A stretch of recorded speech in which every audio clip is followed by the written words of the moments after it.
Hello, everyone. My name is Dr. Yonit Arthur. I'm an audiologist and coach. You're on the Steady Coach. And today I'm going to be answering one of your questions as part of the ongoing Ask Dr. Yo series of videos, which are unedited videos in which I answer commonly asked questions that come to me via all the means, but especially via the comments and questions that are asked on YouTube. In this case, though, I'm going to be answering a question that was asked in the coaching group that I thought was so applicable that I wanted to share it with the world. So if you want to hear more questions and answers like these, you're going to want to check out that Ask Dr. Yo playlist on YouTube. Okay, so today's question is essentially, hey, Yonit, mentally, I'm feeling so much better. My anxiety has come down, or my depressive thoughts have come down, or my intrusive thoughts have come down. I'm less afraid of symptoms. How wonderful. But hey, why have my symptoms not changed yet? Why are my symptoms still here? You, Yonit, said that a cycle of fear and threat response was driving my symptoms. So now that I've reduced the threat response, why have my symptoms not come down too? It's really an excellent question, and I'm going to break this down for you. There are essentially three possibilities for why your symptoms haven't changed when you feel like your mood is better, you're responding to your symptoms better, you're less afraid, etc. I just want to preface those three reasons by saying that most of you will understand that when we talk about a cycle of your brain predicting threat and therefore leading to symptoms, this is not a one-to-one relationship in time, okay? What I mean by that is many of you will have noticed that your symptoms go up when you're stressed out, but many of you will have noticed no change when you're stressed out. So in other words, danger mode, the threat response system that ultimately creates the chronic symptom cycle, is not necessarily driven by a single day-to-day event. It's driven by cumulative effects of stress. So this is why I use the metaphor, the stress bucket. So if your stress bucket has been filled with lots of stuff over many years, and then you have a tiny little minor stressful event, let's just say the weather sucks one day, it's really hot outside, whatever it is, that little bit of a stressor can cause your brain to start predicting danger everywhere, even if it's not really an important or notable stressor that you're even going to identify or need to do anything about. You can't do anything about the weather. You can't do anything about a hot day. So that's why, in general, my approach to neural circuit dizziness and other related symptoms, again, most of you here have PPPD, MdDS, or vestibular migraine, but I know many of you also have symptoms that are not dizziness specific. It's why I take the approach of talking about the stress bucket and addressing things within your stress bucket rather than trying to look for everyday reasons why your brain is still responding to threat the way that it is. Again, those details may be useful. It is useful to look at your daily life and say, wow, that thing really caused my symptoms to spike when I got angry at that person. That's a pretty good trailhead for you to look at. But for most of you, it's not going to be so obvious. The increase in symptoms or the increase in your brain's threat response is not going to occur immediately after an important stressor that you need to focus on. Okay, that was a long preface, so thank you for bearing with me. Now I'm going to go into the three reasons why your symptoms may not have responded yet to you doing all this wonderful work and actually starting to feel better mentally. So the first one is that, yes, fear drives symptoms. So of course, when you're afraid and when you're constantly anxious and worrying about symptoms, that certainly drives symptoms. And it's wonderful if you've managed to actually bring that level of fear down.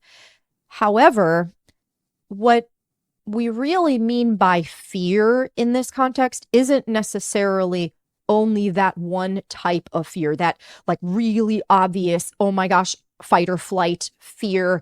I'm so scared. I can't stand this anymore. Anxious, intrusive thoughts, etc. That's not the only type of response that increases your brain's predictions of threat. Okay. So I've mentioned this in other videos, but I'll mention it here too. We use the term the fight or flight response because when faced with threat, you can have different kinds of reactions. You may try to run away from them, and that's generally that anxiety response that so many of you notice having in response to your symptoms, especially at first, like, get me away from this thing, I'm scared. But fight is another response that people can have in response to threat. And fight can manifest in frustration, annoyance, feeling really angry about your symptoms. Now, I am not by any means telling you you aren't allowed to have these feelings or you need to suppress them and you need to just stop feeling the way that you feel in order to get better. My point is simply that if you're still feeling quite annoyed by your symptoms, you're still feeling kind of preoccupied by them, even if you're not scared of them anymore, you're feeling frustrated, you're feeling angry, that is enough in some cases to make your brain say, hey, the threat is still here. I'm still predicting threat about this symptom or this trigger. So that is one thing that could be going on here. It's no longer that really high level of fear, which is awesome. You're totally headed in the right direction, but your brain is still predicting threat because you're still quite annoyed by and paying attention to your sensations. Now, again, there's been some confusion on the channel I've noticed about this because in one of my short videos recently, I said, hey, frustration is a step in the right direction. It's you taking your power back. You're not scared by this thing anymore. And I totally stand by that. It is way better for you to be frustrated and angry at your sensations because that is really moving you away from that really deep fear response that pushes really hard on that gas pedal in terms of the threat response. But it's still not ideal, obviously. As long as you're still really annoyed by and paying attention to symptoms, again, that still kind of keeps the threat response going. So before I move on to the next item, do not worry. A lot of you right now are like, but Yonit, like, I can't stop feeling frustrated and angry about my sensations. I hate them. That is the purpose of all the tools that I talk about on the channel. The solution to feeling frustrated and angry about your sensations is not to try to stop yourself from feeling those feelings. The solution to paying a lot of attention to your sensations is not trying to force yourself to stop paying attention. These don't work, but there are a lot of other things that you can do. Again, simple example is something like somatic tracking, which I know I talk about way too much on this channel, but it's because it's such a useful tool. That is basically a way of training your brain not to be angry and frustrated towards your sensations. You're training your brain to be more neutral. So this is a skill you will learn. It is a process of retraining your brain to react differently to sensations. So if you're still feeling angry and frustrated, yes, that's part of that threat response system. And you will continue to move toward a little bit more neutrality, less focus on sensations as you continue to practice the tools. Okay. So that's reason number one, also very long. My goodness, I'm verbose today. Okay, second reason that your sensations have not changed, even though you're noticing a big drop in your anxiety, your fear of symptoms, and or your mood, is that your brain's threat response is not driven only by your response to sensations. Newsflash, you are not just an ear. You are not just a collection of sensations. You are a whole person who has other things going on in your life. And your brain, yes, it can get quite specific about what situations it finds dangerous, but your brain, again, as we've talked about many times, I'm not going to belabor this point, operates on the basis of predictions. And its predictions are going to be weighted more in the direction of predicting threat if there are a lot of other threats in your life. And yes, this includes threats that are unrelated to dizziness. So examples, things that happen internally. Let's just say you've been struggling with low self-worth. And man, this dizziness will just slap you in the face when you have low self-worth because many people try to overcome low self-worth by being doers and being super productive and successful. And of course, when you need to take a break because you're feeling physically miserable for a long time because of chronic dizziness, it can bring that stuff right up to the surface. And that can torture you and drive that threat response system, even if it's not directly about symptoms or even responses to symptoms.